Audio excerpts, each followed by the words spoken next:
नमस्ते शिक्षार्थियों। राष्ट्रीय मुक्त विद्यालय शिक्षा संस्था की ओर से आयोजित माध्यमिक स्तर के पाठ्यक्रम में संस्कृत साहित्य विषय के साथ मैं doctor Nandita Arya, research associate, Sanskrit दर्शन एवं वैदिक अध्ययन विभाग, बनस्थली विद्यापीठ उपस्थित हूँ। विगत कक्षा में कर्णस्य परितापः पाठ के अंतर्गत हमने देखा था कि कर्ण जो कि दुर्योधन की आज्ञा से युद्ध भूमि में आ गए थे युद्ध करने के लिए, उनके द्वारा शल्य को बताया जाता है कि गुरु के शाप के कारण उनके शस्त्र विफल हैं और शस्त्रों की विफलता का वह जो वृत्तांत है, उस वृत्तांत को ही अस्त्रस्य वृत्तांतः इस पाठ के अंतर्गत हम पढ़ेंगे। शल्य के द्वारा पूछा जाता है कर्ण से कि क्या वृत्तांत है वह अस्त्रों का, तो कर्ण कहते हैं, भो शल्यराज श्रूयताम मम अस्त्रस्य वृत्तांतः। हे शल्यराज, मेरे अस्त्र वृत्तांत को आप सुने।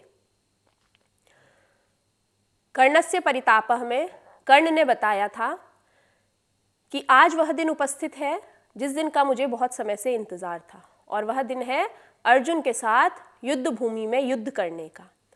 अर्जुन के साथ युद्ध करने का वह दिन उपस्थित है, लेकिन फिर भी कर्ण जो है वो युद्ध नहीं कर पाएंगे। और इसी कारण जब सूत्रधार के द्वारा कर्ण के स्वरूप का वर्णन किया गया था शिक्षार्थियों, तो कर्ण को बताया था वैसा सूर्य जो बादलों की छाया में है।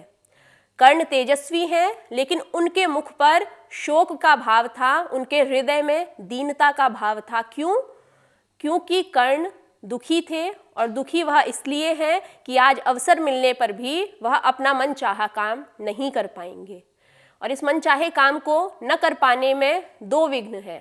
पहला विघ्न है गुरु के द्वारा जो उन्हें श्राप दिया गया है। गुरु के द्वारा दिया गया वह जो श्राप है, उसी वृत्तांत को कर्ण अब आगे शल्य से बताते हैं और कहते हैं कि पहले एक समय पर मैं जमदग्नि के जो पुत्र हैं परशुराम, उनके पास गया और वहाँ जाकर के विद्युल्लता कपिल तुंग जटा कलापम उद्यत प्रभावलयिनम परशुम दधानम क्षत्रांतकम मुनिवरम भृगुवंश केतुम गत्वा प्रणम्य निकटे निभृतः स्थितो अस्मि। अन्वय है विद्युल्लता कपिल तुंग जटा कलापम उद्यत प्रभावलयिनम परशुम दधानम क्षत्रांतकम भृगुवंश केतुम मुनिवरम निकटे गत्वा प्रणम्य निभृतः स्थितः अस्मि। अर्थात विद्युत लता यानी बिजली की जो रेखा है, उस रेखा के समान कपिल तुंग जटा कलापम,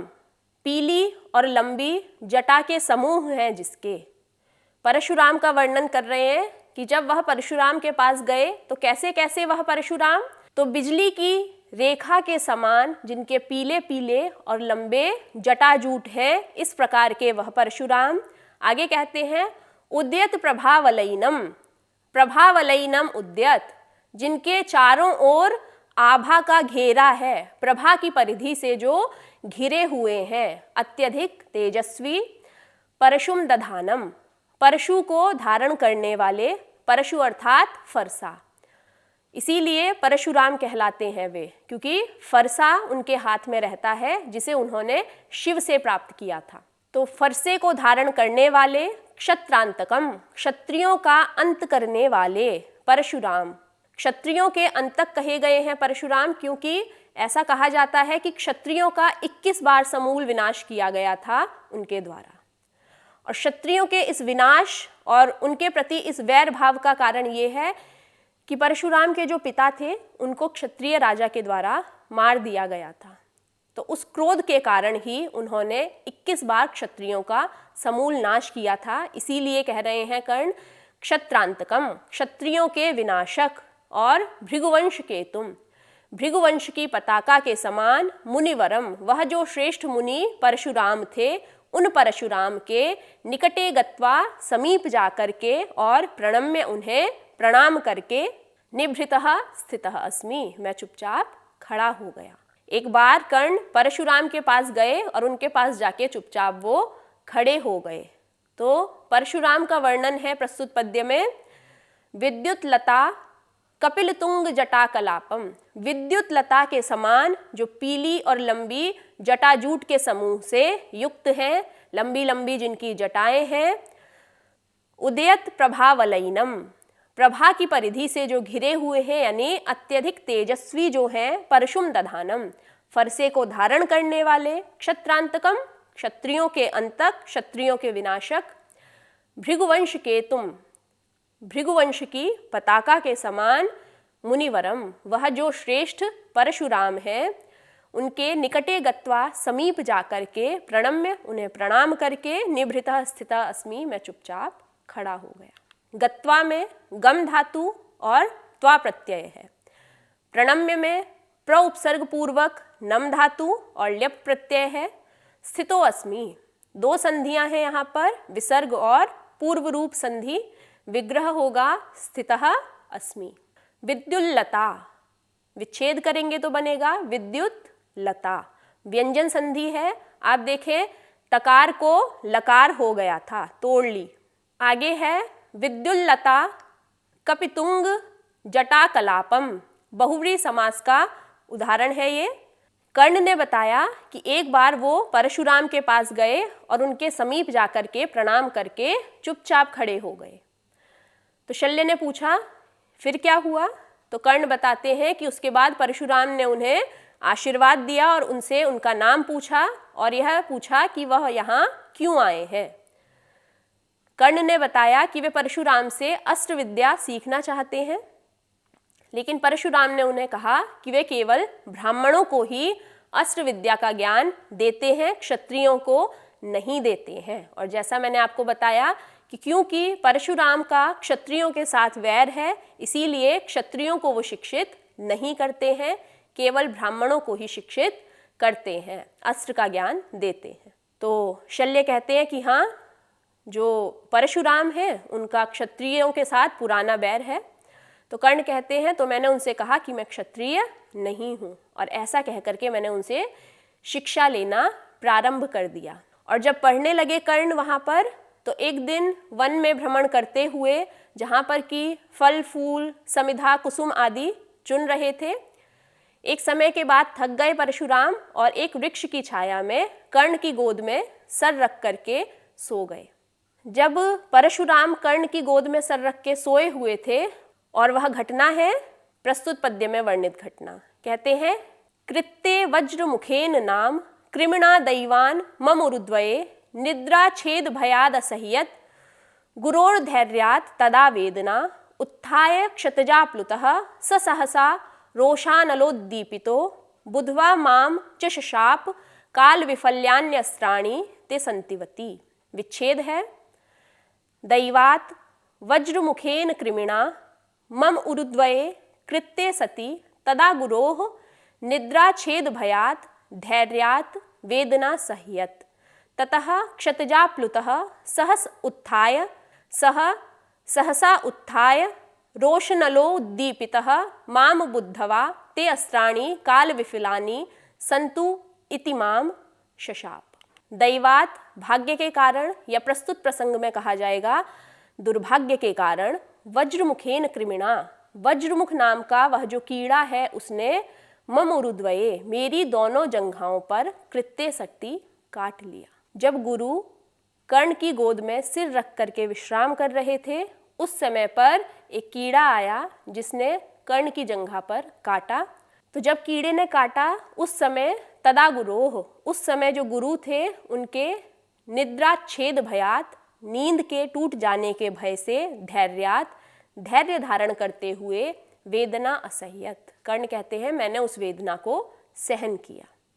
कीड़ा मेरी जंघा पर काट रहा था और गुरु मेरी गोद में सोए हुए थे, तो उनकी नींद टूट ना जाए इस भय से मैंने धैर्यपूर्वक उस कष्ट को सहन किया। ततः फिर क्षतजा प्लुतः, रक्त से गीले हुए, सह उत्थाय, वह जो गुरु थे वो उठ गए और नींद से उठ करके माम बुद्धवा, मुझे पहचान कर यानी मुझे क्षत्रिय पहचान कर, सहसा अचानक से, रोषानलोद्दीपितः, क्रोध उनका जागृत हो गया, अत्यधिक क्रोधित वे हो गए और उन्होंने मुझसे कहा, ते अस्त्राणि, हे कर्ण, तुम्हारे यह जो अस्त्र है वह काल विफलानि संतु, समय आने पर विफल होंगे, इति माम शशाप, ऐसा मुझे उन्होंने शाप दे दिया। कर्ण के द्वारा बताया जा रहा है कि क्यों उनके अस्त्र निष्फल हैं या निस्तेज हैं, क्योंकि गुरु के द्वारा उन्हें यह श्राप दिया गया था। दैवात, भाग्य से, वज्रमुखेन कृमिणा, वज्रमुख नामक कीड़े ने मम उरुद्वये, मेरी दोनों जंघाओं पर कृत्य सती काट लिया। और जब उस कीड़े ने काटा, तदा उस समय गुरु के निद्राच्छेद भयात, नींद के टूट जाने के भय से, धैर्यात, धैर्य धारण करते हुए, वेदना असह्यत, कर्ण कहते हैं मैंने वेदना को सहन किया। कीड़ा काट रहा था, रक्त निकल रहा था, रक्त से भूमि गीली हुई और आगे वह रक्त बढ़ता बढ़ता गुरु को भी गीला कर गया। जब गीलेपन का आभास हुआ परशुराम को और वो उठे, तो उन्होंने देखा कि इतना रक्त बह चुका है कर्ण की जंघा से, लेकिन फिर भी उन्होंने उफ तक नहीं करी। कर्ण के इस धैर्य को देख करके ही परशुराम को ये अंदाज़ा लगा कि ये व्यक्ति क्षत्रिय ही है, क्योंकि ऐसा धैर्य क्षत्रिय में ही संभव है। वेदना सहन करने का यह जो सामर्थ्य है वह क्षत्रिय में ही हो सकता है। तो इसीलिए कहते हैं ततः क्षतजाप्लुतः, फिर रक्त से गीले हुए, सह, वह जो गुरु थे, उत्थाय, उठ करके, माम बुद्धवा, मुझे क्षत्रिय जान करके, सहसा, अचानक से, रोषानलो दीपितः, उनकी जो क्रोधाग्नि थी वो भड़क गई, वो क्रोधित हो गए और उन्होंने मुझसे कहा, ते अस्त्राणि काल विफलानि संतु, कि हे कर्ण, तेरे यह जो अस्त्र है, यह जो तूने मुझसे ज्ञान लिया है, वह समय आने पर विफल होंगे, इति माम शशाप, ऐसा मुझे श्राप दे दिया। उपशिक्षितुम, उपसर्ग पूर्वक शिक्ष धातु, तुमुन प्रत्यय, ग्रहितुम में भी ग्रह धातु और तुमुन प्रत्यय है। असह्य में सह धातु, लंग लकार, प्रथम पुरुष एक वचन। उत्थाय में उत उपसर्ग पूर्वक स्था धातु है, ल्यप प्रत्यय का प्रयोग है, जहाँ भी उपसर्ग होता है वहाँ ल्यप प्रत्यय होता है।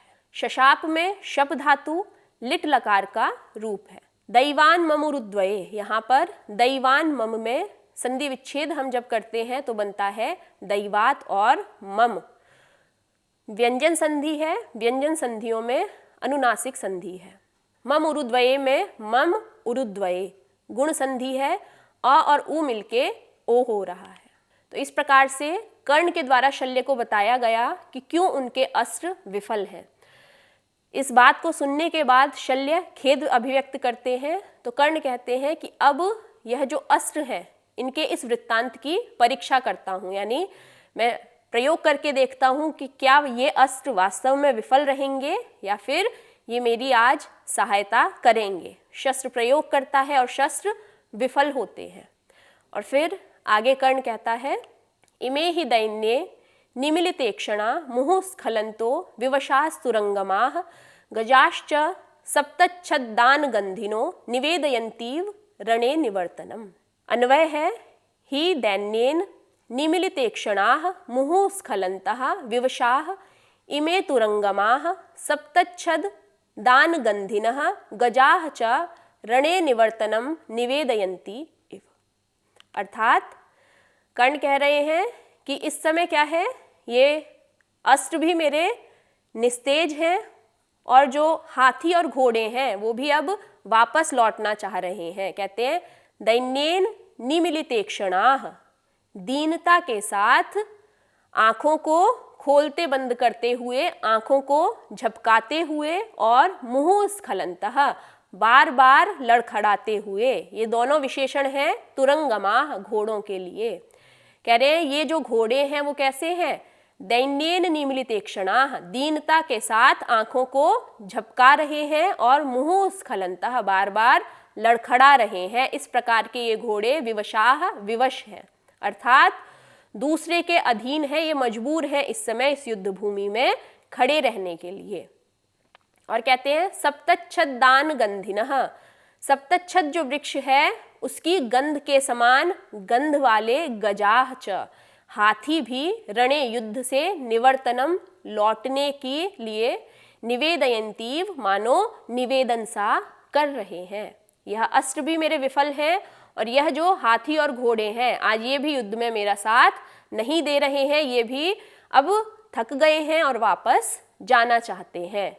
जो घोड़े हैं वो दीनता के साथ में आंखें खोलते बंद करते हुए और लड़खड़ाते हुए से पराधीन दिखाई दे रहे हैं, और जो हाथी हैं वह भी युद्ध से लौटने के लिए मानो निवेदन सा यहाँ पर कर रहे हैं। निवेदयंतीव, यहाँ पर दीर्घ संधि है, संधि विच्छेद होगा निवेदयंती इव। निमिलित ईक्षणा में गुण संधि है, निमिलित ईक्षणा, और ए गुण संधि की स्थिति है। स्खलंतो विवशास तुरंगमाः, स्खलंतः विवशाः तुरंगमाः विसर्ग संधि, और इसी प्रकार से गजाश्च, गजाः च विसर्ग संधि है। प्रस्तुत पद्य में कर्ण कहते हैं कि जो हाथी हैं वे भी वापस लौटने के लिए मानो निवेदयंतीव, प्रार्थना सी कर रहे हैं। निवर्तनम निवेदयंतीव, हाथी भी अब मानो लौटने के लिए निवेदन सा कर रहे हैं। तो निवेदयंतीव क्रिया के साथ में इव का प्रयोग है, उत्प्रेक्षा अलंकार की यहाँ पर स्थिति है। हाथी वस्तुतः निवेदन नहीं कर रहे हैं, लेकिन यहाँ पर कर्ण के द्वारा ये संभावना अभिव्यक्त की जा रही है उन हाथियों की चेष्टा को देख करके कि मानो इनका यह निवेदन है, इसलिए यहाँ पर इस अलंकार की स्थिति है। तो इस प्रकार से प्रस्तुत जो प्रसंग है उससे हमने जाना कर्ण के जो अस्त्र हैं वो परशुराम के श्राप के कारण निष्फल हैं। युद्ध अगर वे करते भी हैं तो भी वे सफल नहीं होंगे, इसीलिए वो परेशान हैं कि आज मौका है, लेकिन उनके द्वारा किया जाने वाला जो कार्य है, उनकी जो साहस प्रियता है, वह इस युद्ध भूमि में फलीभूत नहीं हो पाएगी। और यही कारण था कि युद्ध भूमि में प्रवेश करते हुए वे जो कर्ण हैं वो चमकते हुआ सूर्य जैसे बादलों में ढक जाए वैसे से दिखाई दे रहे थे, शोक दीनता से युक्त दिखाई दे रहे थे। उनके मुख पे वह जो दीनता की छाया थी उसका कारण यह था कि आज अवसर है लेकिन फिर भी वो युद्ध नहीं कर पाएंगे। इसके आगे के प्रसंग को आगामी कक्षा में पढ़ेंगे। धन्यवाद।